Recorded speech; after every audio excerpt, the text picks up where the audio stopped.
and saying, you know, what is this court on about? But that is why we have that system.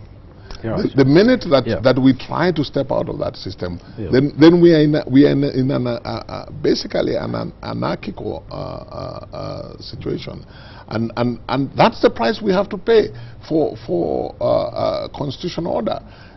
You know, in the same way that you know, for example, when you have a democratic process, I'm sure very often somebody may be elected in a particular situation, and you look and say, what were the people thinking when they elected this person? That's the nature of democracy. Yes, yes. And those are some of the challenges of so in effect, Nyachae, what do you think? Yeah. Well, my issue is this. Follow what I asked you before.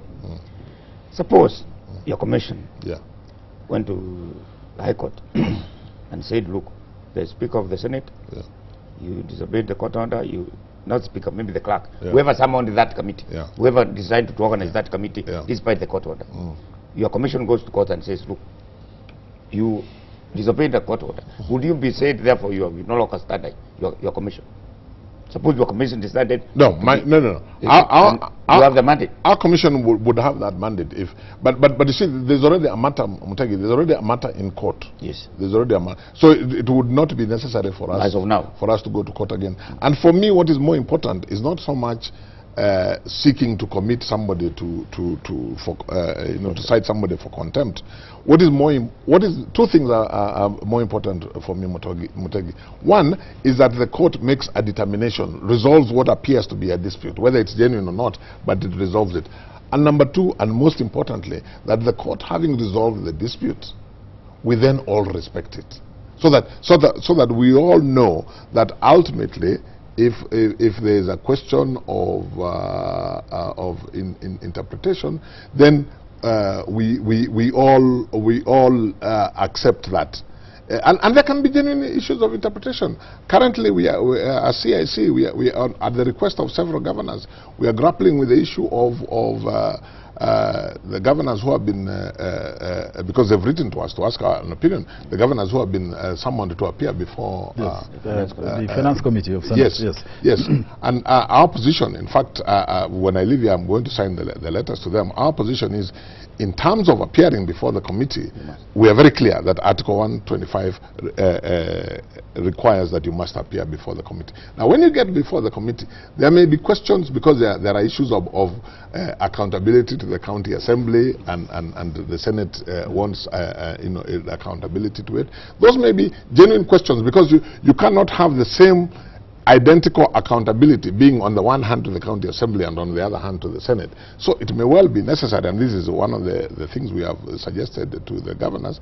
It may well be that is a genuine issue that the courts may need to resolve. So that's why the courts are there. But what is important is that once the courts make a determination, once they resolve what appears to be a question of interpretation, then we respect that, subject to any appellate process. So what about the other issue where the Judicial Service Commission was summoned by Parliament, but they didn't go? Okay. Our position always was that the members of the Judicial Service Commission were obliged under Article 125 to appear before the parliamentary committee. Now, when they appear there, it may well be that the parliamentary committee may be asking questions that infringe on the independence of the commission. Then they can raise it there. But to refuse to appear before the committee at that time, in respect of the Judicial Service Commissioners, our view was that they themselves were violating the Constitution by refusing, and the same view would be now in terms of the government. So with respect to the governors right now, you would tell them, rush quickly to the Senate Finance Committee, where you have been called. Yeah, my mind is clear on this, and that's our position as it's CIC. not consultations in terms, as Ruto is saying this. in terms, you see now, that is the language. I mean, Even us as a commission, several times we've been summoned or invited to the. You see, there's someone new when you decline an invitation. Yes. Yeah. To the parliamentary committee. Yeah, and you know there are times also, because these things have to work. There are times also where, strictly speaking, I am sitting there and thinking to myself, you know what? That's really infringing on our mandate. Yeah. But I'm thinking to myself that, what is the harm in cooperating with them? After all, we are working for the public. I mean, if it is information they want, why would I refuse to give them the information? The problem here is when you have what appears to be supremacy battles, turf wars, flexing of muscle. That's where it becomes a problem.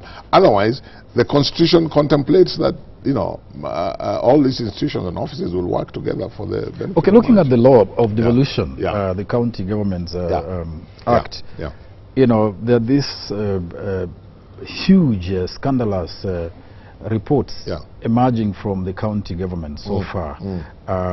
Some of them seem to point to sort of gaps in the law in terms of accountability or the administrations of these county governments. Are you confident that the laws which have been passed in implementing the Constitution meet the test to ensure that devolution actually succeeds and takes root? Yes, I'm confident that if there are any gaps in the laws, because these laws are made by human beings, then I think there would be few, far between, and maybe small gaps that can be, with the benefit of experience, that can be improved on. You know, look the at problem, David. The problem is not with the laws. The problem, the human beings. It's with the human beings. And let me tell you also the biggest problem, the biggest challenge. And I have been saying to my friends who are governors, you know, there is first of all, there are the challenges that any government generally will experience, which of course are being experienced, accountability and so on and so forth. But the problem that is compounding this negative effect on devolution at the moment is the perception that has been created, and I have to say that to a large extent the governors have to bear responsibility for the impression that they have created. And I've been telling which impression? The impressions of being wasteful, the impression of being this powerful, all yes, you know, that impression. And you see, the biggest worry for me today, is that I am seeing a scenario where the